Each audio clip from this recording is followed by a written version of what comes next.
સ્ત્રીઓ સહિત વનમાં જઈને હવે પરમેશ્વરનું ભજન કરી લઈએ. એની જાતે જ્યારે યોગ્ય લાગશે ત્યારે કન્યાઓને પરણશે અને રાજ્ય ચલાવશે. એવા રૂડા આપણે સંસ્કારો આપ્યા છે. મને ભરોસો છે કે એ આપણા સંસ્કારોનો ગેરઉપયોગ ક્યારેય નહીં કરે. વીરસેન ને સુરસેન બંનેએ ભેગા થઈને નક્કી કર્યું. દીકરાઓને બોલાવીને કહ્યું કે આ ગાદી જો તમે સંભાળો તો અમારે વનમાં જઈ અને ભગવાનનું ભજન કરવાની ઈચ્છા છે. ત્યારે બંને ભાઈઓ કહે છે કે અમને તો કાંઈ વાંધો નથી, પણ તમે વડીલ છો, તમારી છત્રછાયા હોય તો અમારે માટે સારું. ત્યારે વીરસેન નળને સમજાવે છે કે દીકરા, આ દુનિયામાં કોઈ કોઈનું કોઈ નથી. આ તો તમે 16 વર્ષના થયા ત્યાં સુધી અમે હયાત છીએ. ઘણીવાર નાની ઉંમરમાં પણ માતા પિતા મૃત્યુ પામતા હોય. કોઈ પણ કારણથી છોકરાઓ વિખૂટા પડતા હોય તો શું એની જિંદગી પૂરી નથી થતી? માટે મા બાપનો આધાર ક્યારેય ન રખાય દીકરા. આધાર તો હંમેશા પરમેશ્વરનો રખાય. અને ભગવાન જેને રાખે એ રાંકમાંથી રાજા બને, અને ભગવાનને જે કોચવે તો એ રાજામાંથી રાતોરાત રાંક બની જાય. માટે સર્વશ્રેષ્ઠ આશરો હોય તો એ પરમેશ્વરનો જ છે. આવું કોઈ દી છોકરાને બેહાડીને કહો છો કે નથી સાંભળતા? પહેલી વાત તો એક, તમારી આગળ બેસવા જ રાજી ન હોય. તમે તમારું કરો એમ કંઈ નહીં તો હાલતા થાય. નાના નાના હોય ત્યારે તમને નવરાશ ન મળી હોય. બંને ભાઈઓએ મનથી નક્કી કર્યું કે આપણા પિતાની વડીલોની ઈચ્છા છે કે વનમાં જવું, તો આપણે બંને ભાઈ મળી અને રાજ ચલાવશું અને માતા પિતાને ભગવાનનું ભજન કરવા જવા માટે છુટ્ટી આપીએ. હવે એક એક પુત્ર જતા અને બંનેના માતા પિતા જાય તો રાજ્યમાં કોણ રહે? 2 ભાઈઓ અને દાસ દાસીઓ સિવાય બીજું કોઈ નહીં. આટલું મોટું રજવાડું. સુરસેન અને વીરસેન બંને તૈયાર થયા. વિદ્વાન બ્રાહ્મણોને બોલાવી બંને જે પિતરાઈ ભાઈઓ છે એમાં નળ મોટા છે અને પુષ્કર નાના છે. એટલે નળ રાજાનો રાજ્યાભિષેક કર્યો અને પુષ્કરને સેનાપતિ પદ આપ્યું, પ્રધાન પદ આપ્યું. બંનેને ખૂબ સુંદર ઉપદેશ આપ્યો કે ગમે તેવી જિંદગીમાં મુશ્કેલી આવે, અસત્યનો આશ્રય ક્યારેય પણ કરશો નહીં. નિયમ, ધર્મ, નીતિ, ન્યાય આને ક્યારેય પણ છોડશો નહીં. કદાચ શરીર છોડવાનો પ્રસંગ આવે તોય ધર્મને નેવે ક્યારેય નહીં મૂકશો અને અમારા સંસ્કારોને વગોવશો નહીં. બંને ભાઈઓએ આજ્ઞા માથે ચડાવી. બૃહદાશ્વમુનિ સમજાવે છે કે હે ધર્મ, પછી નળને આપી રાજ્યાસન રે, પિતા કાકા બંને ગયા વન રે. પછી નળને આપી રાજ્યાસન રે, પિતા કાકા બંને ગયા વન રે. કરે રાજ્ય નળ મહામતી રે, કીધો પુષ્કરને સેનાપતિ રે. કરે રાજ્ય નળ મહામતી રે, કીધો પુષ્કરને સેનાપતિ રે. જીત્યા દેશને વધારી ખ્યાત રે, જીત્યા દેશને વધારી ખ્યાતિ રે. શત્રુ માત્ર પમાડ્યા છે શાંત રે. હો શત્રુ માત્ર પમાડ્યા છે શાંત રે. સર્વે રાજાને સદને ભજે રે, નળ પુષ્કરે કીધો દિગવિજય રે. સર્વે રાજાને સદને ભજે રે, નળ પુષ્કરે કીધો દિગવિજય રે. પ્રજા પોડે જાઓ ગાડે દ્વાર રે, પ્રજા પોડે જાઓ ગાડે દ્વાર રે. ચોરી ન કરે ચોર ચકાર રે. હો ચોરી ન કરે ચોર ચકાર રે સત્ય યમપતિ કીધા સાજરે કેને પુરમાં ન વ્યાપે વ્યાધ રે સત્ય યમપતિ કીધા સાજરે કેને પુરમાં ન વ્યાપે વ્યાધ રે પછી નળને આપી રાજ્યાસન રે પિતા કાકા બંને ગયા વન રે ઓ પિતા કાકા બંને ગયા વન રે. બંને ભાઈઓએ વનની વાટ લીધી, પરમેશ્વરનું ભજન કરી અને ભગવાનને પામ્યા. આ બાજુ અતિ બુદ્ધિશાળી એવા નળ રાજા રાજ્ય ચલાવે છે. પુષ્કરને સેનાપતિ પદ આપ્યું અને બંને ભાઈઓ દિગ્વિજય કરવા માટે નીકળ્યા. બાપ કરતાં બેટા સવાયા એ ન્યાયે આજુબાજુના મોટા અને નાના તમામ જે રાજ્યો હતા એને જીતી લીધા. તમામ શત્રુઓને શાંતિ પમાડ્યા. બધા જ રાજાઓ નૈષદપતિ નળનું ભજન કરે છે. રાત્રિ દિવસ એની માનવતા, એની સત્ય, નીતિ, ન્યાય, ધર્મ એને સંભાળે.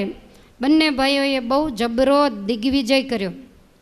પોતાના રાજ્યમાં આવીને રહ્યા, પણ એવા સુખપૂર્વક પોતે રાજ કરે છે. એક વખત પોતાના નગરની જનરલ સભા બોલાવી તમામ લોકોને રાજ કચેરીમાં ભેગા કર્યા અને નળ રાજા કહે છે કે જ્યાં સુધી મારા પિતા વીરસેનનું રાજ્ય હતું ત્યાં સુધી તમે ઘરના દરવાજા બંધ કરીને સૂતા, પણ હવે મારી એવી આજ્ઞા છે, તમારી તમામ જવાબદારી મારી અને ખુલ્લા દરવાજા મૂકીને સૂવાનું. કોઈ પણ પ્રજાએ દરવાજો બંધ ન કરવો. મારા રાજમાં ચોરી ચકારી ક્યારેય કાંઈ પણ થશે જ નહીં અને નગરની અંદર ક્યારેય પણ રોગ પ્રવેશ નહીં કરે. આખું નગર નિરોગી. યમરાજાને સાધેલા, ભક્તિએ કરીને એને વશ કરેલા અને યમરાજાએ કીધેલું ક્યારેય તારા નગરમાં વ્યાધિ નહીં આવે, રોગ નહીં આવે.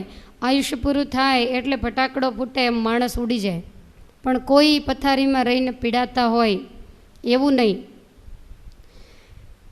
નૈષદ દેશની અંદર કોઈ વૈદ હાકેમોની જરૂર જ ન પડે, કોઈને પણ રોગ નહીં. આ એના સત્ય નીતિ અને ધર્મના પ્રતાપે પ્રજા આવી સુખી થઈ. દિગ્વિજય કરી અને પોતાના કોઠાર સોના મોરોથી ભરી દીધા. નગરની અંદર કોઈ પણ વ્યક્તિને ગમે ત્યારે જરૂર પડે તો નળ રાજાના કોઠારો ખુલ્લા હોય. કાંઈ પ્રસંગ આવે, કોઈને કાંઈ દાન દક્ષિણા દેવી હોય, પોતાની પાસે ન હોય ને ઈચ્છા થાય તો નળ રાજા પાસેથી લઈને આપે. પોતાના કોઠારોને એણે ખુલ્લા મૂકી દીધા. એના નગરની અંદર કોઈ પણ વ્યક્તિ દરિદ્ર ન રહ્યું, બધા જ શ્રીમંત અને મુખ માગે એવા યાચકોને પોતે ધન આપે ને કર્ણ સમાન દાતાર કહેવાયા. જે ભિક્ષુકો આવે એ બધા એવું કહે કે ઘણાય રાજ જોયા, ઘણા રાજ્યમાં ભિક્ષાવૃત્તિ માટે ગયા, પણ નળના રાજ્યમાં જે ભિક્ષા માગવા આવે એને પછી કોઈની પાસે હાથ લાંબો ન કરવો પડે. આવો એ જબરો દાતાર છે. જેમ સૂર્ય એક હોય અને કિરણો જાજા હોય, એમ રાજાઓ ઘણા બધા, પણ એ બધા કિરણો જેવા લાગે. અને નૈષદપતિ નળ તો સૂર્ય જેવો. આખા ગામને વૈષ્ણવ બનાવી દીધું. ઘેર ઘેર, શેરીએ શેરીએ, નાકે નાકે ભગવાનનું ભજન થાય. નગરની અંદર ઘણા બધા હરિમંદિરો છે, તો દરેક મંદિરે હરિકીર્તનો થાય. અને નળરાજાને એવી આંક વાગે કે એના નગરમાં એકાદશીને દિવસે કોઈ જ અન્ન ન રાંધે. કેવું રાજ હશે તમે વિચારો. ક્યાં રહી, રાજાને તપાસ કરવાની જરૂર નહીં. પ્રજા એટલી બધી વિશ્વાસુ, વિવેકી અને ધાર્મિક કે એકાદશીને દિવસે ક્યાંય પણ નાના બાળકથી માંડી અને વૃદ્ધ હોય ત્યાં સુધીને કોઈ પણ વ્યક્તિ 4 વર્ણમાંથી ગમે તે હોય, પણ કોઈના ઘેર અન્ન ન રંધાય. બધા જ એકાદશીનું વ્રત કરે છે. મંદિરે મંદિરે હરિકીર્તન, ભજન વગેરે થાય. ચારેય વર્ણ પોતપોતાનો ધર્મ પાળે છે. અને નળ રાજાનું સદાવ્રત ખુલ્લું છે. જ્યારે રાજાને રાજમાંથી સમય મળે ત્યારે પોતે એકલો જ છે એટલે એકાંતમાં બેસી અને અખંડ ભગવાનનું ધ્યાન ધરે છે. કોઈ વ્યક્તિ આવીને એવું કહે કે નળ રાજાનું મસ્તક જોઈએ છીએ તો રાજા કોઈને પૂછે નહીં, સીધું મસ્તક ઉતારીને આપે એવો પોતે દાનવીર છે. ચારેય દિશાઓની અંદર વીરસેનના પુત્ર નળ રાજાની પ્રખ્યાતિ વધવા માંડી અને એની સામે દાતાર એવો ઉંમર નાની, રાજ મોટો, દિગ્વિજય જબરા, ધર્મ નિયમ વગેરે પણ એવું. પણ એની સામે નળ રાજાનું રૂપ જોતા ઇન્દ્ર ચંદ્ર દરેકને શરમ લાગે. અતિશય રૂપનો ધામ દુનિયાની અંદર કોઈ એવો રાજા નહીં થયો હોય એવા એના શરીરની કાંતિ છે. સર્વ સદ્ગુણે પોતે સંપન્ન છે. હવે લોકનો એવો નિયમ છે કે બંને સગા ભાઈ હોય પણ જે રાજગાદી ઉપર હોય ને રાજ્ય ચલાવતો હોય તો પ્રજા તો એની જ કીર્તિ ગાય. ભાઈની મહેનત ઘણી બધી હોય પણ છતાંય તો સેનાપતિ પદે પ્રધાન પદે હોય તો કીર્તિ હંમેશા રાજાની જ ગવાય. એટલે નળ રાજાની અતિશય કીર્તિ માંડી ગવાવા ત્યારે પુષ્કરને મનમાં એમ થયું કે સેનાપતિ એને તો કોઈ યાદ કરતું નથી. જ્યાં જઈએ ત્યાં બધાના મોઢે ભગવાન પછીનું નામ નળનું આવે. પરમેશ્વરની એવી કંઈક ઈચ્છા અને એણે કરીને એક દિવસ પુષ્કરના હૃદયમાં ઈર્ષા જાગી કે રાજ તો બંનેનું સરખું જ છે. એને મોટો જાણીને ગાદી આપી જો 2 વિભાગ કર્યા હોત તો હું પણ અડધો માલિક ગણાત અને જ્યાં જોઈએ ત્યાં મારા કરતાંય મારો પિતરાય વધ્યો. તમામ પ્રજા આવીને મુજરો નળને કરે, કોઈ પુષ્કરને ન કરે. નામ બધે એનું, જય જયકાર એના નામનો થાય. એને એમ થયું કે અમે બંને ભાઈ સમાન હતા અને એમાં આ તો સૂર્ય જેવો થઈ ગયો, ચંદ્રની કિંમત ઘટી ગઈ. એક દિવસ બંને ભાઈઓ બેઠા છે એમાં પુષ્કર નળને જઈને કહે છે કે મોટા ભાઈ, મને એવો વિચાર થાય કે આટલી નાની ઉંમરે આપણને આટલા નાના મૂકી અને મારા અને તમારા પિતા વનમાં ભજન કરવા માટે વયા ગયા તો આપણા પિતાને આ રાજ્ય નાશવંત મનાયું હશે તો જ ગયા હશે ને. તો મને પણ એવું લાગે છે કે મારે લગ્ન કરવાની ઈચ્છા નથી અને તમે તો બહુ બુદ્ધિશાળી છો એટલે હવે તમારે મારી જરૂર પણ નથી. ચારેય બાજુ તમારા નામનો જય જયકાર થાય. આટલા દિગ્વિજય કરીને આટલા રાજાઓને તમે તાબે કર્યા છે તો મને એવું લાગે કે હું પણ વનમાં જઈને ભજન કરું. ત્યારે નૈષદપતિ નળ કહે છે કે ભાઈ તારે વનમાં જવાની ક્યાં જરૂર છે અને જ્યારે તું ભજન કરવાની જ વાત કરે છે તો એમાં આડી જીભ મારે ન કરાય. તારી ઈચ્છા હોય તો તું ચોક્કસ ભગવાનનું ભજન કરે પણ આવું આપણું મોટું રાજ મૂકી અને તારે વનમાં જવાની ક્યાં જરૂર છે. પુષ્કર કહે છે કે મોટા ભાઈ રાજમાં ભજન ન થાય. નળ કે મને જ્યારે સમય મળે ત્યારે હું કરું જ છું.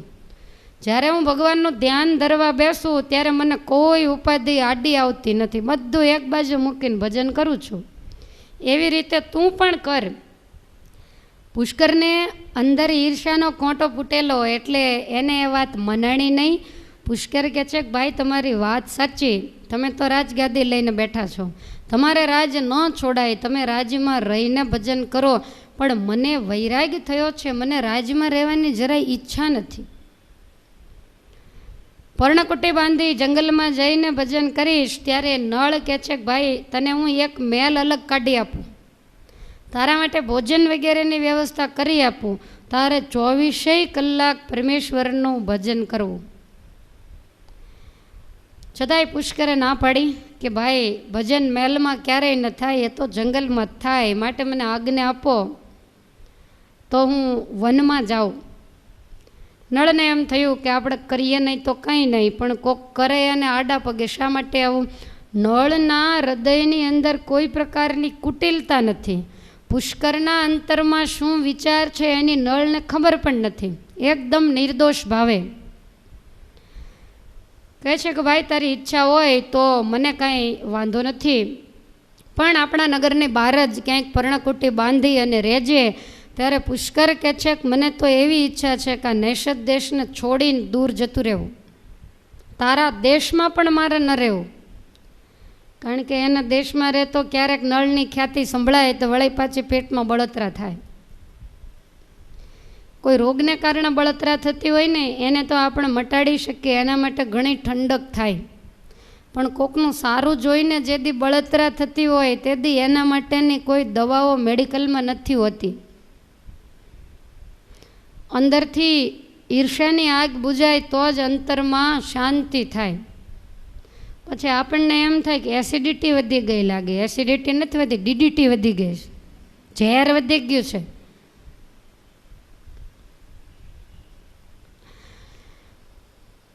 નળરાજાએ આજ્ઞા આપી અને રથારૂઢ થઈ પોતાના ભાઈને નગરની હદ સુધી મૂકવા માટે ગયો.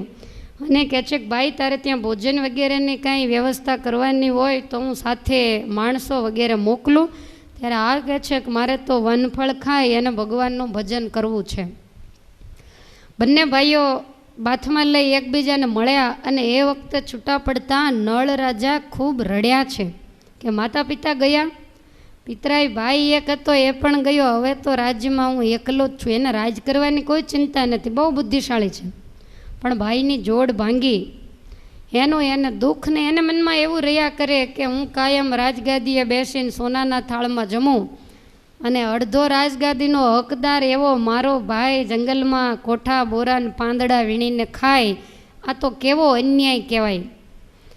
એને કારણે દુઃખ થયું. બંને ભાઈઓ છૂટા પડ્યા અને પુષ્કર ત્યાંથી નૈષદ દેશની હદ છોડીને દૂર દૂર જંગલમાં પર્વતની કંદરામાં બાજુમાંથી સુંદર મજાના ઝરણા વહી રહ્યા છે એવા કંદરામાં જઈ અને પોતે આસન માંડ્યું અને ત્યાં જઈ અને ભગવાનનું ભજન માંડ્યું કરવા. વિચાર કરે કે મારા ભાઈને રાજ છે અને મારે જંગલ, પણ મારે તો આ રાજ કાંઈ ઉપાધિ વગરનું છે. ભાઈને તો કેટલી ઉપાધિ.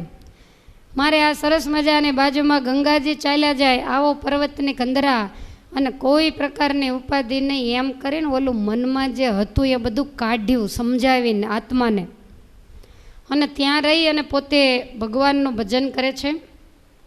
અને આ બાજુ નળ રાજા શાંતિથી રાજ કરે છે. તમામ રાજ્યમાં નળ રાજાની આણ વર્તે છે અને બધાને ખ્યાલ આવ્યો કે નળ એકલો થઈ ગયો છે, એના મા બાપ વગેરે કોઈ નથી અને મહાબુદ્ધિશાળી, એટલે દેશ દેશાવરના રાજાઓ પોતાની કન્યા માટેના માગા મોકલે છે. પણ નળ રાજાને ક્યાંય મેળ પડતો નથી, કારણ કે પોતાનું રૂપ એવું, એટલે એને સામેનું પાત્ર રૂપ હોય ત્યાં ગુણ ન હોય, ગુણ હોય તો કાંઈ સારા સંસ્કાર ન હોય, કાંઈક ને કાંઈક ખામી દેખાય. નળ બધાને ના પાડી દે. સમય પછી સમય જવા માંડ્યો. નળ રાજાની ઉંમર 20 વર્ષની થઈ. હવે એક દિવસ એને આંગણે નારદજી પધાર્યા. સ્વાગત કરી આસન આપી બેસાડ્યા. નારદજીનું ષોડશોપચારથી પૂજન કર્યું અને પછી કહે છે કે મુનિવર, ઘણાય સમયથી તમે આવ્યા નહોતા, આજ મારી નગરી પાવન થઈ, તો અહીંયા રોકાઈ અને થોડો સત્સંગ કરો, કંઈક ભગવાનને વાતો કરો.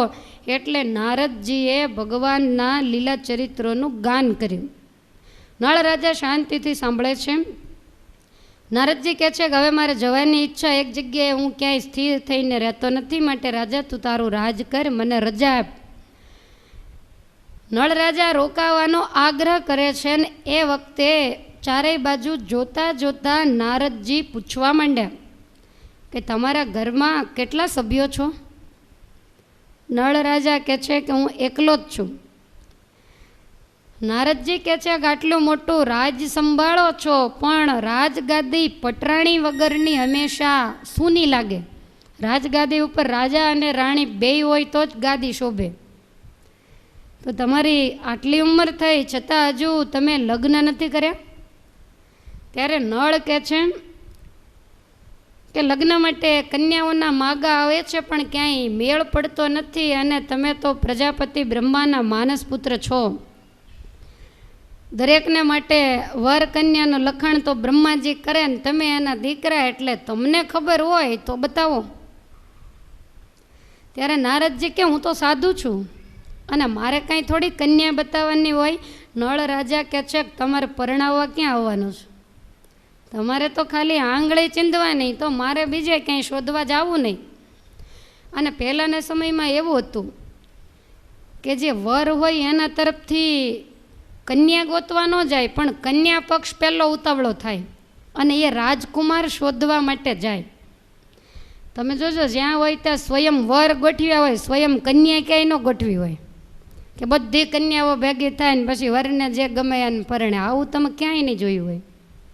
પણ ઠેક ઠેકાણે સ્વયંવર ગોઠવવામાં આવે, તમામ રાજકુમારો ભેગા થાય, કન્યાને જે ગમે એની સાથે લગ્ન કરે.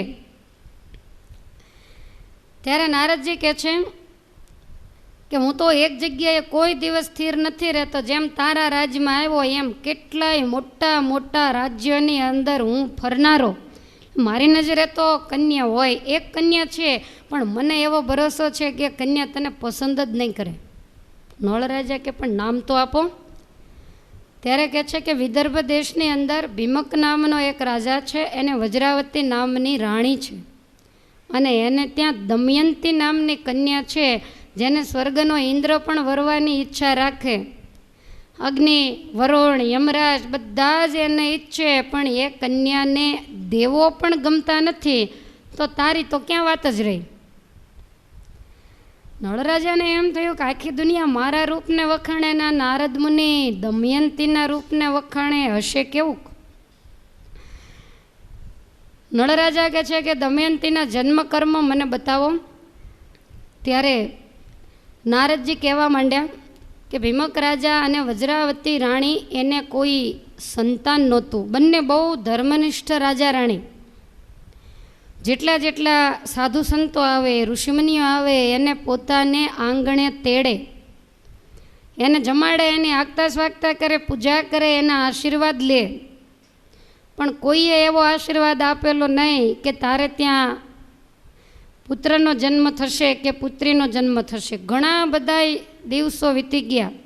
રાજા રાણીની ઉંમર પણ ઘણી થઈ ગઈ. અને એક વખત દમન નામના ઋષિ એના રાજમહેલમાં આવ્યા. રાજા અને રાણીએ આતિથ્ય કર્યું, એને જમાડ્યા અને 6 મહિના સુધી રાખીને સત્સંગ કર્યો. 6 મહિના જ્યારે ગયા ત્યારે દમન ઋષિ એવું કહ્યું કે હવે મારે વનમાં જવાની ઈચ્છા છે, તો તમારે જે જોઈએ તે માગી લ્યો. કારણ કે 6 મહિના દમન ઋષિ રહ્યા તો એના ઘરમાં કોઈ નાનું બાળક વગેરે ઋષિએ જોયું નહીં, એટલે ઋષિને ખ્યાલ આવી જ ગયો કે રાજાને કોઈ વારસદાર નથી. પણ સીધા આશીર્વાદ દેવાય નહીં, એટલે રાજાને પૂછ્યું. ત્યારે રાજા કહે છે તમારે જેવા સાધુ પુરુષો અમારા ગૃહસ્થના ઘરે આવીને 6 મહિના રહીને જો સત્સંગ કરાવતા હોય તો અમારે બીજું માગવાનું શું હોય? બધું જ છે. રાણી વજ્રાવતીને પૂછ્યું. ત્યારે વજ્રાવતીની આંખો ભીની થઈ ગઈ. પાલવ પાથરીને કહે છે કે મહારાજ બીજી તો કાંઈ ઈચ્છા નથી, પણ અમે સંસારી રહ્યા, આટલું મોટું રાજ વિદર્ભ દેશનું, તો આ રાજ્યનો કોઈ વારસદાર નથી, અને અમે તો હવે વનમાં જઈએ એટલો સમય થઈ ગયો, એટલી અમારી ઉંમર થઈ ગઈ, અડધી જિંદગી પૂરી થઈ ગઈ, હવે રાજ કોને સોંપીને વનમાં જઈએ? માટે મહારાજ રાજ કરતાં કરતાં જ અમારે મરવાના દિવસો આવશે. ત્યારે દમન ઋષિ 6 મહિનાની સેવાથી બહુ પ્રસન્ન થઈ ગયા. અને દમન ઋષિ કહે છે કે હું તને વચન આપું છું કે તારે ત્યાં એક પુત્ર નહીં, 3 પુત્ર અને 1 પુત્રી થશે. પણ તારે મારા નામ ઉપરથી એના નામ પાડવાના રહેશે, મારા આશીર્વાદ છે એટલે, જેથી કરી અને દુનિયાની અંદર એંધાણી રહી જાય.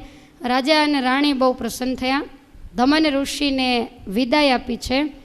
અને સમય જતાં ક્રમ પ્રમાણે એને ત્યાં 3 પુત્ર અને છેલ્લી 1 પુત્રી, આ 4 બાળકોનો જન્મ થયો. મોટા પુત્રનું નામ દમન, બીજા નંબરનો દંતુ, ત્રીજો દુર્દમન અને દીકરીનું નામ દમયંતી રાખવામાં આવ્યું છે. રાજા બહુ હર્ષિત થયો, 4 બાળકોને લાડે કોડે ઉછેરે છે. દીકરી બધાય કરતાં નાની અને અતિ રૂપવાન છે. આકાશમાં ઉગેલો ચંદ્ર પણ દમયંતીના રૂપને જોઈને શરમાય એવી આ દમયંતી. નારદ મુનિ કહે છે કે આ વિદર્ભ રાજાની કન્યા, એની ઉંમર 16 વર્ષની છે, પણ રૂપ એવું છે કે કોઈ પણ વરને એ પસંદ કરતી નથી. ઇન્દ્રાદિક ધક્કો ખાઈ ખાઈને ગયા, તો તારી તો શું વાત કરવી.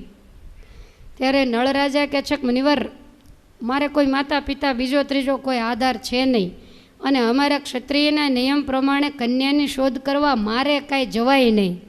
તો તમે વિદર્ભ દેશમાં જઈ રાજાને યા તો દમયંતીને માત્ર વાત તો કરજો. ત્યારે નારદજી કહે છે કે તને વર્ષે નહીં, મારે ધર્મનો ધક્કો થશે. નૈષદપતિ કહે છે કે મારા વતી આટલું કરજો. ખૂબ નારદજીને સમજાવ્યા એટલે નારદજી તરત જ ત્યાંથી નીકળ્યા અને સીધા વિદર્ભ દેશમાં ગયા. અને આ વિદર્ભ દેશમાં દમયંતીના મહેલે જ ગયા. અને કાંઈ ટિકિટ ભાડું ચાલવાનું કેવું તો કાંઈ હોય નહીં. દમયંતીના મહેલે જ્યાં ગયા એટલે દમયંતી એકદમ ઊભા થઈ ઋષિનું સ્વાગત કર્યું ને કહે છે કે મુનિવર, આંગણું પાવન થયું, પધારવાનું કારણ. નારદજી કાંઈ બોલ્યા નહીં, દમયંતીની સામે ને સામે જોઈ રહ્યા. અને પછી કહે છે કે તારે કેટલા વર્ષ થયા? દમયંતી કે 16. તો તારે યોગ્ય કોઈ રાજકુમાર તારા પિતાએ શોધ્યો છે? દમયંતી કહે છે કે તો એને વિચારવાનું હોય, મારે વિચારવાનું ન હોય. અમારા ક્ષત્રિયોની મર્યાદા હોય, પિતાને ને માતાને ખ્યાલ જ હોય. જ્યારે સમય થશે ત્યારે એની રીતે વરની રાજકુમારની શોધ કરશે. નારદજી કહે છે કે એ તો કરશે જ, પણ તારે યોગ્ય વર દુનિયામાં મને તો ક્યાંય બીજે દેખાતો નથી. દમયંતી કહે છે કે બીજે ન દેખાતો હોય, કોઈ પણ તમારી નજરમાં હોય તો મને સહેજ નામ આપી દો. અમારા ક્ષત્રિયની અંદર સ્વતંત્રતા હોય. પિતા પુત્રીને એવું પૂછે કે તારા ધ્યાનમાં કોઈ રાજકુમાર હોય, તને કોઈએ કીધું હોય તો એનું નામ આપે, અમને યોગ્ય લાગશે તો લગ્ન કરી દઈશું. તમે નામ આપો. એટલે કહ્યું કે નૈષદ દેશનો રાજકુમાર નળ, એ અતિ રૂપવાન, તું તો એની આગળ કંઈ ગણતરીમાં નહીં એવો એ રાજા રૂપવાન, ગુણવાન, શીલવાન અને ભગવાનનો ભક્ત છે. કેટલી રાજકન્યાઓના માગા ગયા, રાજા કોઈને પણ હા પાડતો નથી. અને એવો એ ગુણિયલ છે, એના નામની ચારેય બાજુ આણ વર્તે છે. ત્યારે દમયંતી કન્યા હંમેશા રૂપને જોઈને મોહ પામે. એટલે દમયંતી કહે છે કે તો એ નળ રાજા કેવા છે એનું વર્ણન કરો. નારદજી વર્ણન કરવામાં તો કાંઈ બાકી રાખે નહીં, ખૂબ વર્ણન કર્યું. નારદજી કહે છે કે વિધાતાએ, ઈશ્વરે પહેલાં નળ રાજાનું સર્જન કર્યું, પછી એમાંથી જે કંઈ કચરો વધ્યો ને એમાંથી સૂર્ય અને ચંદ્રને બનાવ્યા. એ બંને એટલા તેજસ્વી હોય તો તું વિચારી લે નળ કેવો તેજસ્વી હશે. ત્યારે દમયંતી કહે છે કે તો મહારાજ, નળના જન્મ પહેલાં સૂર્ય અને ચંદ્ર નહોતા? જો એ કચરામાંથી બનાવ્યા હોય તો એ વખતે સૂર્ય અને ચંદ્ર શું નહીં હોય? ત્યારે નારદજી કહે છે કે વર્ણન શક્તિ હંમેશા એવી હોય, આપણે કોઈ પણનો વખાણ જ્યારે કરતા હોઈએ ત્યારે આપણે શું બોલીએ એનું આપણને જ ખુદને ભાન નથી હોતું. કોઈનું રૂપ જોઈએ તો આપણે કહીએ કે સ્વર્ગની અપ્સરાને પણ શરમાવે એવું રૂપ છે. હકીકતમાં એવું ન હોય, પણ આપણે અતિશયોક્તિ બોલવામાં આવતી હોય. દમયંતીને મનમાં એમ થયું કે તો વરવું તો નળને જ વરવું. પિતાજી જ્યારે પૂછે ત્યારે નૈષદપતિનું જ નામ આપવું. અને આણે મનથી નક્કી કરી નાખ્યું કે નળ રાજા સિવાય આ દુનિયાની અંદર દેવતાઓ હોય તોય ભલે, અને કોઈ પણ ઋષિમુનિઓ હોય, રાજા રૈયત કોઈ પણ હોય, મારા માટે બધા જ ભાઈ બાપ અને દીકરા સમાન છે. પ્રતિજ્ઞા લીધી કે વરવું તો નળ રાજાને જ વરવું. નારદજી તો આટલું કહી અને ત્યાંથી નીકળી ગયા. બંનેને ચડાવી દીધા. સમય પછી સમય જવા માંડ્યો. નળ રાજા વિચાર કરે કે નારદજીનું કાંઈ ઠેકાણો નહીં, એની ઉપર કાંઈ ભરોસો મુકાય નહીં. મને કે હમણાં સમાચાર લઈને આવું ને એ કાંઈ આવ્યા નહીં, અને એ ક્યાં રહેતા હોય એનું કોઈ સરનામું નહીં, પાછળ જવું ક્યાં? એટલે રાજા તો એમને એમ રાજ કરે છે અને વિચાર કરે કે જેદી દમયંતી મોટી થશે તેદી એના પિતા સ્વયંવર ગોઠવશે અને આમંત્રણ આવશે તો જશું, નહીંતર અહીંયા હરિભજન તો કરીએ જ છીએ. આવું વિચારી અને રાજા પોતાના રાજ્યમાં રહ્યો.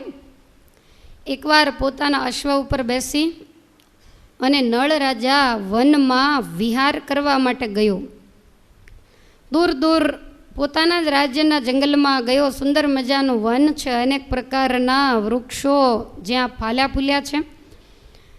દૂર જતાં એક સરોવર જોયું ને સરોવરને કિનારે સુંદર વૃક્ષો. એટલે નળ રાજા અશ્વ ઉપરથી ઉતરી અશ્વને ચરવા મૂક્યો અને પોતે સરોવરની આજુબાજુમાં ફરે છે, એકલો જ છે. અને એમાં સરોવરની અંદર એને જ્યાં નજર ગઈ ત્યાં તો સરસ મજાના કમળો ખીલેલા. કમળોની સામે નજર જતાં એને મનમાં એવું લાગ્યું કે આ એક કમળ તોડી સોનેરી વર્ણના માનસરોવરમાં હોય એવા સુંદર કમળ, એટલે એક કમળ તોડી અને મારા રાજ્યમાં લઈ જાવ. જ્યાં અંદર ઉતરવા જાય ત્યાં એણે કિનારે બેઠેલા હંસને જોયા. સોનેરી હંસ, દેવજાતિ છે. આ મૃત્યુલોકના નથી પણ સ્વર્ગલોકના જેને હંસ કહેવાય. રાજા સામે સામે જોઈ રહ્યો કે પક્ષીઓ તો ઘણાય જોયા પણ આવો સોનેરી હંસ મેં ક્યાંય જોયો નથી. ઝાડનું થડિયું અને એ થડિયામાં નીચે બેઠેલો. પંખી ક્યારેય નીચે ન બેસે, અને જ્યારે નીચે બેસે ત્યારે સમજી લેવું કે એની અધોગતિ જ થાય. કોઈ પણ વ્યક્તિ હોય તો એ સ્થાન ભ્રષ્ટ થાય, એનું સ્થાન હંમેશા વૃક્ષ ઉપર છે. અને નીચે બેઠેલો જ્યારે જોયો એટલે રાજાએ પોતાનો શ્વાસ રોકીને બિલ્લી પગલે પાછળ જઈને હંસનો પગ પકડ્યો. હંસ તરફડવા માંડ્યો, પણ એટલું સુંદર મજાનું રૂપ એટલે મનમાં એમ થયું કે આમે રાજ્યમાં એકલો જ છું, માણસો તો કોઈ છે નહીં. આ પંખીને લઈ જાઓ, સરસ સોનાના પિંજરામાં એને રાખીશ, મોતીનો ચારો આપીશ, આવું વિચારી અને હંસને પકડ્યો. અને પકડતાની સાથે હંસ તરફડવા માંડ્યો અને તરફડતો પાછો એવું બોલ્યો કે નળ મને શા માટે ઝાલ્યો છે? રાજાના તો રૂવાડા બેઠા થઈ ગયા. મારે એમ કે ખાલી રૂપ જ છે, આની તો વાણી પણ કેવી દેવ જેવી, કેટલું સરસ બોલે છે, માટે વાતો કરવાવાળું કોઈ નથી, હવે તો આને મૂકું જ નહીં. હંસને બે પગે પકડી લીધો. ત્યારે હંસ કહેવા માંડ્યો કે રાજા મને પકડવાનું કારણ તો કે કારણ એ કે મેં દુનિયામાં પક્ષીઓ ઘણાય જોયા છે પણ તારી જેવું ક્યાંય પંખી જોયું નથી. તો તને સોનાના પિંજરામાં હું રાખીશ અને તું જે માગે તે તને ચારો આપીશ, પણ મારા રાજ્યમાં લઈ જઈશ. ત્યારે હંસ કહે છે કે રાજા તારે કોઈ કુટુંબ પરિવારમાં આગળ પાછળ નહીં હોય, મારે ઘણાય છે, માટે મારા પરિવારને મૂકીને હું તારી સાથે ન આવું. મેં કોઈની રજા પણ લીધી નથી, મારે બચ્ચાઓ છે, મારી માતા પણ હાજર છે. ત્યારે રાજા કહે છે કે હું તને જવા નહીં દઉં, તારા ઘર કરતાંય તું મારે ઘેર વધારે સુખી થઈશ, માટે મૂકીશ નહીં. ત્યારે હંસ કરગરવા માંડ્યો. હંસ કહે છે કે હું દેવ પક્ષી છું, બોલ્યું ક્યારેય ફરું નહીં. એક જ વખત જો તું મને છૂટો મૂકે તો હું મારા પરિવારની રજા લઈ અને તારી પાસે આવું છું. ત્યારે નળ રાજા કહે છે કે એક વખત પકડાયેલાને છોડો એટલે બીજી વખત આ દિશાની સામે ન જુએ. હંસ કહે છે કે સામે ન જુએ પણ એ તારી જેવા માણસો, દેવો નહીં. વિશ્વાસઘાત જરૂર કરે પણ એ માણસો કરે, દેવ ક્યારેય વિશ્વાસઘાત ન કરે. અને હું તો બ્રહ્માજીનું વાહન છું, માટે એક જ વખત જો મને છૂટો મૂકે હું પાછો આવીશ, અને તું એકવાર મને છોડે એ ઉપકારનો બદલો તારી જિંદગીમાં હું જરૂર વાળીશ, માટે મને છોડી દે. નળ રાજાને એવું લાગ્યું કે આના ઉપર વિશ્વાસ મૂકીને છૂટો કરું, એટલે પહેલાં હંસને છૂટો કર્યો. પોતાના પરિવારને મળી અને કહે છે કે હું નૈષદપતિ નળના રાજ્યમાં જાઉં છું, જ્યારે સમય આવશે ત્યારે છૂટો થઈ અને હું પાછો જરૂર આવીશ. ઝાઝો સમય નહીં લાગે, 6 મહિનાની અંદર હું પાછો આવીશ. ત્યારે પરિવારજનો પૂછવા માંડ્યા કે ત્યાં જવાનું કારણ, તો કે કારણ એ કે પૂર્વજન્મની લેણ દેણ છે. આગલા જન્મે જેનું લીધું હોય એને દેવા માટે કોઈ પણ શરીર ધારણ કરીને જરૂર જવું જ પડે, તો મારે જે લેણ દેણ છે ને એ દેવા માટે હું જાઉં છું. હંસ આવી અને નળ રાજાની પાસે બેઠો એટલે નળ રાજાએ પકડ્યો. નળ વિચાર કરે કે આની અંદર કેટલા બધા ગુણ છે, રૂપ એવું, વાચા પણ એવી, અને એની સાથે પોતાનું બોલેલું પાળે છે, માટે રાજ્યમાં સલાહ સૂચન આપનારું કોઈ નથી.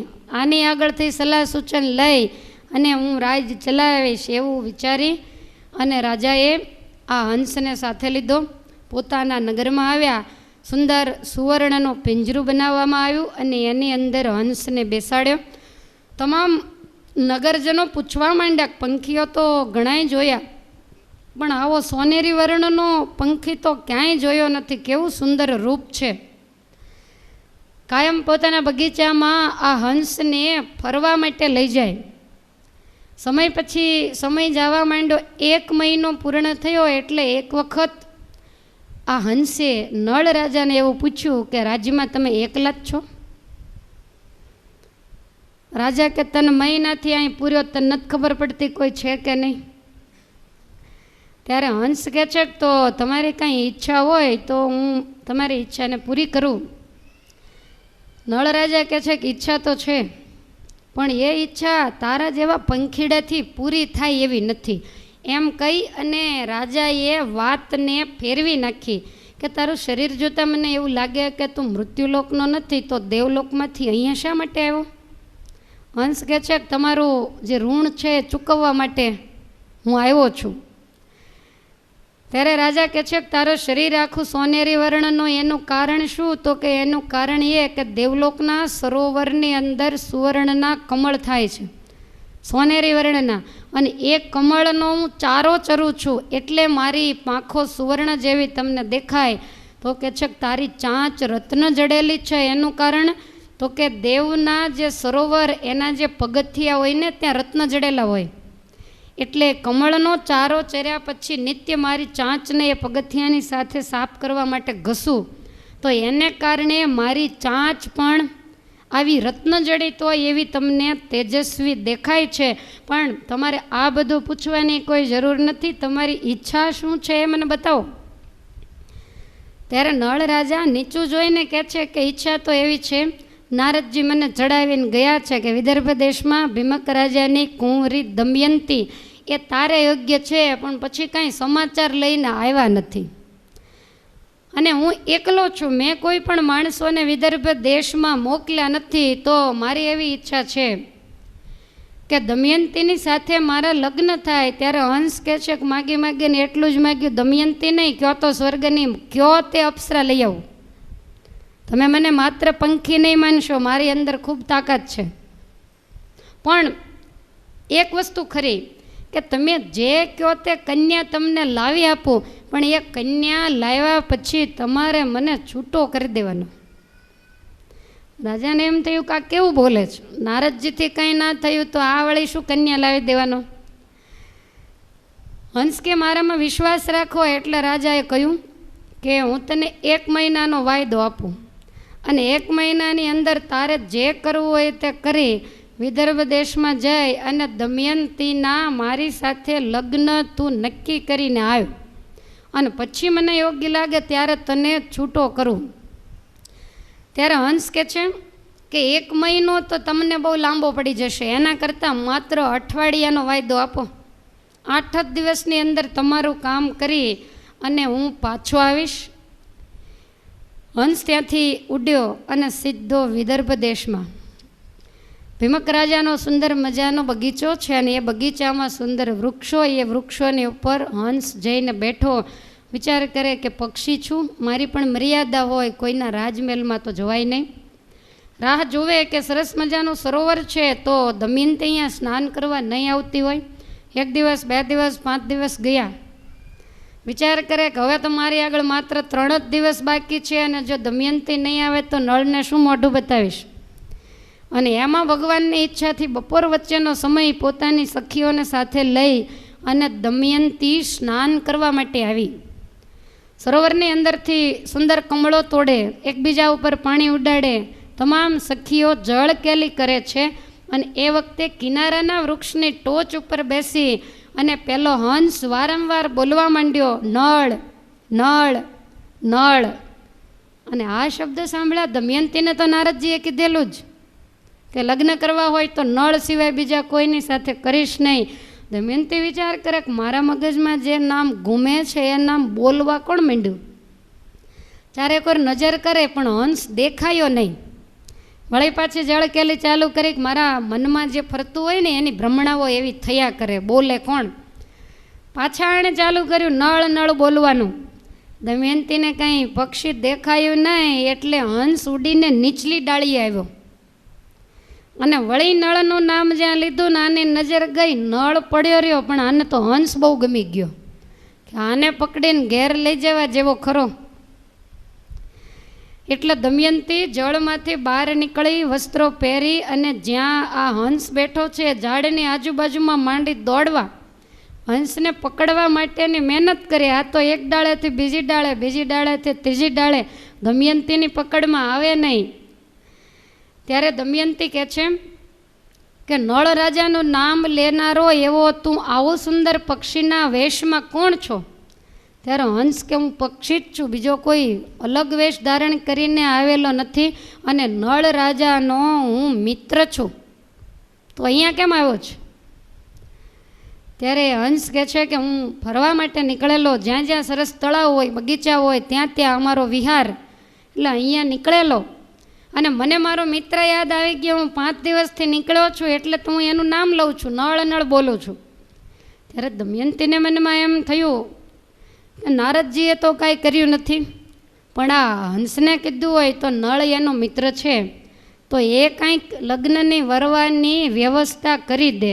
એટલે હંસને કહે છે કે હું તને પકડીને મારે ઘેર લઈ જવા માગું છું. ત્યારે હંસ કે હું નળ સિવાય કોઈ પણની પકડમાં આવતો જ નથી. ડાળ ઉપર બેઠા બેઠા દમયંતીના પૂછવાથી નળ રાજાના જન્મકર્મ એ હંસે કઈ સંભળાવ્યા.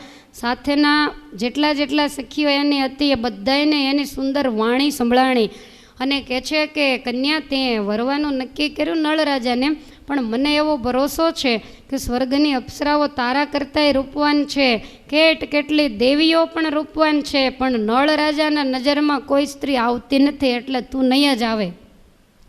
ત્યારે હંસ કહે છે કે પણ જઈને તું આ દમયંતી કહે છે કે વાત તો કરજે, થાય ન થાય એ તારે ક્યાં જોવાનું છે. બહુ હંસને આગ્રહ કર્યો અને એટલા બધા નળ રાજાના વખાણ કર્યા કે દમયંતીને તો એમ જ થઈ ગયું કે હવે કોઈ પણ દેવ આવે તો આપણે માટે જે નિશ્ચય કર્યો છે નળનો જ બરોબર છે. આમ વિચારી અને કહે છે કે તું જે માગે તે આપું, પણ નળ રાજાને જઈ અને તું મારો સંદેશો આપજે. નાની એવી ચિઠ્ઠી લખી આપી અને એની અંદર લખ્યું કે ગમે એવી દેવાંગનાઓમાંય કદાચ તમારું મન ન માને તો કાંઈ નહીં, બાકી મેં તો નક્કી કર્યું છે કે વરવું તો નળને વરવું અને નહીતર કુંવારા મરવું. આટલું લખી અને આપ્યું, ચાંચમાં લઈ અને 8મા દિવસે આ હંસ પાછો નૈષદ દેશમાં આવ્યો. ચિઠ્ઠી વાંચી નળને આનંદ થયો. દિવસો જવા માંડ્યા. દમયંતીની પરણવા લાયક ઉંમર થઈ એટલે વિદર્ભ રાજા, વજ્રાવતી, એના 3 ભાઈઓ બધાએ ભેગા થઈ અને દમયંતીને બોલાવીને કહ્યું કે તારી હવે લગ્નને યોગ્ય ઉંમર થઈ તો તારી નજરમાં કોઈ રાજકુમાર ખરો? દમયંતી કહે છે કે એ વ્યવસ્થા તો તમારે કરવાની હોય, મારી નજરમાં હું ક્યારેય બહાર નીકળી નથી તો રાજકુમાર ક્યાંથી હોય? પણ પિતાજી મારી એવી ઈચ્છા છે કે તમે સ્વયંવર ગોઠવો, કોઈ રાજકુમારને આપણે ખોળવા નથી જવું અને એ સ્વયંવરની અંદર મોટા મોટા રાજાઓને તેડાવો, મને જે યોગ્ય લાગશે એની સાથે હું લગ્ન કરીશ. એના પિતા પ્રસન્ન થયા અને તરત જ નક્કી કર્યું કે આપણે સ્વયંવર ગોઠવવો. એના 3 દીકરાઓને કહ્યું અને સુંદર ભૂદેવને બોલાવીને પત્ર લખવામાં આવ્યો. દેશ દેશના જે રાજા મહારાજાઓ હતા એને તેડાવવામાં આવ્યા. દરેક રાજકુમારોને પત્રિકા મળી અને બધાને એવી ઈચ્છા હતી કે દમયંતીના રૂપના વખાણ તો મોટા મોટા દેવતાઓ પણ કરે છે, તો આપણે સ્વયંવરની અંદર જઈએ, જેના પ્રારબ્ધમાં હશે એને મળશે. એમ વિચારીને તમામ જે રાજાઓ હતા એ તૈયાર થવા માંડ્યા, વિદર્ભ દેશ તરફ જવા માંડ્યા. અને એક પત્રિકા નૈષદ દેશની અંદર નળ રાજાને પણ આપી. વિદર્ભ રાજાએ એવું લખેલું કે નૈષદપુરમાં બિરાજમાન એવા પુણ્યવંત અને પુણ્યશ્લોક નળ રાજા, અમારી પુત્રીના સ્વયંવર આ સમયે અમે ગોઠવેલ છે, તો તમે અવશ્ય પધારશો. આ રીતે લખેલું. રાજાને એમ થયું કે હવે મારું કામ થશે. રાજા તૈયાર થયો સ્વયંવરમાં જવા માટે. હંસ કહે છે કે રાજા, તારું કામ પૂરું થઈ ગયું, મારી ને તારી લેણ દેણ હવે પૂરી, તું મને રજા આપ તો હવે હું જાઉં. રાજા કહે છે કે હજી લગ્ન કરીને આવું પછી તને રજા આપું ને. હંસ કહે છે કે રાજા મહારાજાઓના લગ્ન બહુ લાંબા હોય, તમે ક્યારેય આવો, અને મારું કામ હવે પૂરું થઈ ગયું છે. તારી સાથે મારે પૂર્વજન્મની લેણ દેણ હતી, એ લેણ દેણ પૂરી. ત્યારે રાજા પૂછવા માંડ્યો કે મારી સાથે તારે પૂર્વની શું લેણ દેણ હતી? ત્યારે હંસ કહે છે કે રાજા, પૂર્વજન્મની અંદર તું રાજા હતો અને દમયંતી એ તારી રાણી હતી. રાજ છોડી અને બંને સંન્યાસ લીધેલો. અમુક ઉંમર થતાં જંગલની અંદર જઈ પર્વતની એક કંદરામાં બેસી અને બંને ભગવાનનું ભજન કરતા. અને એ વખતે પૂર્વજન્મમાં હું બ્રાહ્મણ હતો, પણ એટલી બધી ગરીબી, આખા ગામની અંદર ભિક્ષાવૃત્તિ કરું, મારે આગળ પાછળ કોઈ પરિવાર નહીં, પણ છતાંય પેટ પૂરતું ખાવાનું ન મળે. મને એવો વિચાર થાય કે ભગવાને આવા ઉચ્ચ કુળની અંદર જન્મ તો આપ્યો, પણ આ જન્મ લઈને કરવાનું શું?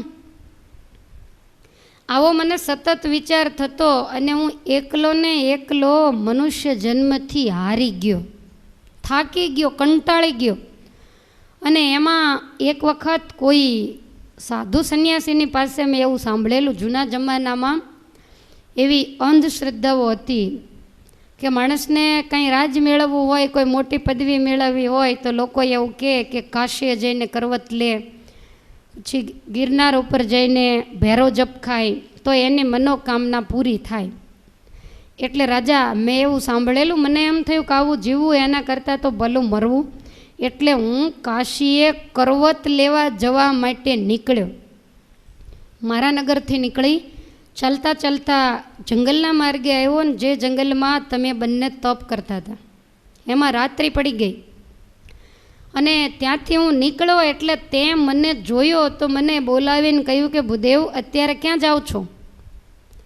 મેં એવું કહ્યું કે હું કાશીએ કરવત લેવા માટે જાઉં છું, રાત્રિ પડી ગઈ તો આ જંગલમાં જ રાત્રિ રોકાઈશ. ત્યારે તે મને એવું કહ્યું એ રાજાના વેશમાં કે ભૂદેવ, આ જે જંગલ છે એની અંદર રાત્રે હિંસક પશુઓ બહુ આવે છે અને એ તમને મારી નાખશે ને અમારી હાજરીમાં તમને મારે તો બ્રહ્મ હત્યા અમને જ લાગે. માટે અત્યારે તમે બીજે ક્યાંય નહીં જતા અહીંયા જ રોકાઈ જાઓ મારી ગુફામાં. મને એવું લાગ્યું કે આશ્રય લેવા જેવું ખરું, એટલે હું તમારી પાસે આવ્યો. પણ રાજા, એ ગુફા એવી હતી એકદમ સાંકડી, એ ગુફાની અંદર ત્રીજી વ્યક્તિ બેસી ન શકે. અંદર સુવાય તો નહીં, માત્ર બેસાય, પણ ત્રીજી વ્યક્તિ અંદર બેસી ન શકે. એટલે તું એ ગુફામાંથી બહાર નીકળી ગયો. તારી જે સ્ત્રી હતી એ ગુફામાં અંદર બેઠેલી, અને તે મને બે હાથ જોડીને એમ કહ્યું કે હે ભૂદેવ, તમે તો આ પૃથ્વી ઉપરના બોલતા ચાલતા દેવ છો, તમારી ઉપર મને પૂરેપૂરો વિશ્વાસ અને ભરોસો છે. આ જંગલમાં જંગલી પ્રાણીઓ તમને મારી નાખે અને અમને પાપ લાગે, એના કરતાં તમે ગુફામાં જઈને એક રાત બેસો. ત્યારે મેં એવું કહ્યું કે ગુફામાં તો તારી સ્ત્રી છે. તો કે મને તમારા ઉપર ભરોસો છે, એ બેઠી બેઠી ભગવાનનું ધ્યાન કરે છે, તમે ત્યાં જઈને બેસજો, હું અહીંયા બહાર બેઠો છું. એટલો બધો ગળા સુધી તે મારામાં વિશ્વાસ મૂક્યો. અને એ તારી સ્ત્રી જે બેઠી હતી એ જ ગુફાની અંદર જઈને હું પણ બેઠો. પણ રાજા, રાત્રિએ એવું થયું કે જંગલી પશુઓએ આવી અને તને ફાડી ખાધો. સવાર પડી એટલે હું બહાર નીકળ્યો તો તારું શરીર ચૂથી નાખેલું અને મારી પાછળ તરત જ તારી સ્ત્રી બહાર નીકળી અને એણે જ્યાં તારા શરીરને જોયું અને એણે તો કાળી પોક મૂકી. જોર જોરથી એટલી બધી રડે અને મને ચિંતા થઈ, ઘરે રે મારા માટે થઈ અને તું મરાયો. અને છેવટે તારી સ્ત્રીએ જંગલમાંથી લાકડા ભેગા કરી અને તારું જે અવશેષ શરીર વધેલું એ બધું ભેગું કરી અને એ ચિત્તા ગોઠવીને એના ઉપર પધરાવ્યું. પછી અગ્નિ પ્રજ્વલિત કરી અને તારી સતી સ્ત્રી એ ચિત્તાની અંદર પડી. તમને બંનેને બળતા જોયા ને મને એટલું બધું દુઃખ થયું, કરે રે મારો એક જીવ બચાવવા માટે થઈને મેં 2 હત્યા લીધી. ભલે હું બ્રાહ્મણ છું પણ મને પાપ તો લાગે જ ને. એટલે મને બહુ દુઃખ થયું ને તમારા બંનેના શરીરને સળગતા હું જોઈ ન શક્યો. અને એ જ વખતે રાજા મેં પણ એ ચિત્તાની અંદર ઝંપલાવ્યું. 3નું મૃત્યુ થયું. અને ત્યાર પછી તારો જન્મ નૈષદ દેશના વીરસેન રાજાને ત્યાં થયો અને તારી જે સ્ત્રી હતી એનો જન્મ વિદર્ભ દેશના ભીમક અને વજ્રાવતીને ત્યાં થયો. અને હું પક્ષી યોનિમાં આવ્યો પણ દેવ જાતિમાં. જ્યારથી મારો જન્મ થયો સમજણ આવી ત્યારથી મને એમ થાય કે પૂર્વજન્મે જે રાજા અને રાણીને મારે કારણે મેં મરાવી નાખ્યા એને આ જન્મે ભેગા કરું ત્યારે જ હું એના ઋણમાંથી છૂટો થાવ. સતત મને આવો વિચાર રહ્યા કરતો. અને રાજા તું વિચાર તો કર કે હું પંખી જાતિ છું, તો પંખી જાતિ કોઈ દિવસ પૃથ્વી ઉપર બેસે નહીં. અને હું જ્યારે તું ફરવા માટે જંગલમાં આવ્યો ત્યારે તને જોતાની સાથે ઓળખી ગયો અને ઓળખતાની સાથે જ ઝાડ ઉપરથી હું નીચે આવી ગયો. નહીતર ત્યાં ક્યારેય એવું જોયું છે કે પંખી નીચે બેસે? તારા માટે થઈ અને હું ઝાડના થડમાં બેઠેલો. તારા ઋણમાંથી છૂટવા માટે હું તારી સાથે આવ્યો. અને મેં નક્કી કર્યું કે તને અને દમયંતીને બંનેને જ્યારે હું ભેગા કરીશ ત્યારે જ એ ઋણમાંથી હું મુક્ત થઈશ. તો તમારા લગ્ન નક્કી થઈ ગયા. સ્વયંવરની પત્રિકા પણ આવી ગઈ. હવે મારી કાંઈ જરૂર નથી. માટે રાજા પૂર્વના લેણ દેણે કરીને ભેગા થયા છીએ. કથા જ્યારે શરૂ થઈ આ તો તમે બધા બહુ ડાયા છો એટલે વાંધો નહીં. બાકી મારે જેવા હોય તો તરત શંકા થાય કે માણસના લગ્નની અંદર વચ્ચે માણસ રહે, કાંઈ પંખી વચ્ચે રહે એવું આપણે ક્યાંય જોયું છે? માણસની સગાઈ માણસ એના કોઈ વડીલો હોય, પહેલાંના સમયમાં બ્રાહ્મણો હતા, ગુરુઓ હતા, તો એવું બની શકે. પણ આ હંસ પક્ષી આ લગ્ન કરાવે એ તો આ પહેલો વહેલો જ નળ દમયંતીનો ઇતિહાસ છે. પણ આપણને તો એવી કાંઈ શંકા નથી થતી કે વ્યાસ ભગવાન લખાય કાંઈ ખોટું ન હોય, બધું સાચું જ હોય. જેટલું કહો એટલું બધું સત્યનારાયણ ભગવાન. તો આ પંખીને વચ્ચે રહેવાનું કારણ માત્ર આટલું જ. નળ રાજા બહુ રાજી થયો, પ્રસન્ન થયો. એને નક્કી થઈ ગયું કે પૂર્વજન્મે અમને જુદા પાડ્યા છે અને અત્યારે અમને ભેગા કરે એનો મતલબ એવો કે ગમે તેટલા રાજાઓ આવે, ગમે તેટલા દેવો આવે, બાકી દમયંતી મને વર્ષે એ તો પાકું જ છે. તો એનો પરિવાર મૂકીને આવેલું પંખી કહેવાય. તો એને મારે હવે પૂરી રખાય નહીં. એટલે હંસને કહે છે કે મારી જરા ઈચ્છા નથી, પણ તારી વાત સાંભળી અને મને એમ થાય કે હું તને રજા આપું. એટલે હંસને જ્યારે રજા આપી ત્યારે હંસ કહે છે કે તારે ત્યાં હું આટલો સમય રહ્યો તો મારી પણ પવિત્ર ફરજ છે કે મારે તને કાંઈક આપવું જોઈએ. બોલ તને શું આપું? ત્યારે રાજા કે મારી આગળ બધું જ છે, એક જ વસ્તુ નહોતી ને એ તે મેળવી દીધી, હવે મારે કશું જોતું નથી. હંસ કહે છે કાંઈ વાંધો નહીં, પણ હું તને 2 વાત કહું, એને તું હંમેશને માટે યાદ રાખજે. પહેલી વાત તો એ કે જિંદગીમાં ગમે તેવા દિવસો આવે પણ રાજા કોઈ દિવસ દ્યુત રમીશ નહીં. જો તારે સુખી થવું હોય તો ગમે તેવી મુશ્કેલી આવે ને ગમે તે આવીને તને ચડાવે, તને ભોળવે, તને એમાં કદાચ અબજો રૂપિયાનો નફો દેખાતો હોય તોય તું દ્યુતની બાજીમાં ક્યારેય નહીં બેસીશ. રાજા કહે છે કે ભલે બીજું?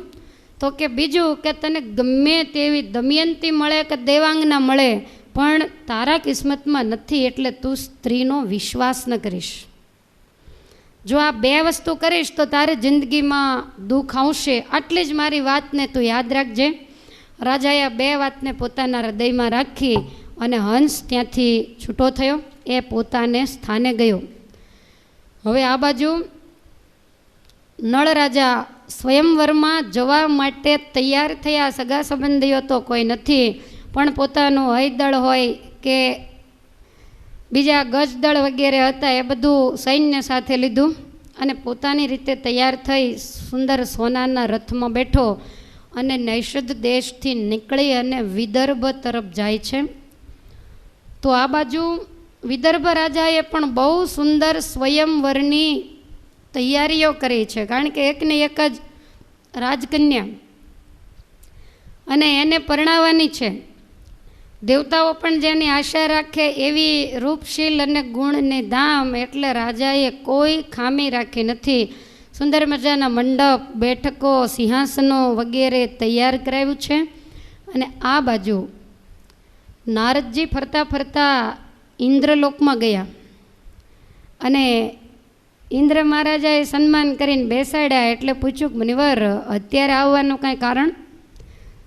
તો કે તને ખ્યાલ છે મૃત્યુલોકમાં વિદર્ભ રાજાની દમયંતી નામની કન્યા છે ને, એનું આવતીકાલે સ્વયંવર છે.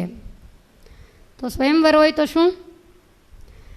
તો કે જ્યારે જ્યારે હું અહીંયા આવું ત્યારે તું અને ઇન્દ્રાણી બંને સિંહાસનમાં બેઠા હોય, પણ તારી ઇન્દ્રાણી તો દમયંતીની આગળ કંઈ ના કહેવાય. એવી સુંદર રૂપશીલ અને ગુણની ધામ.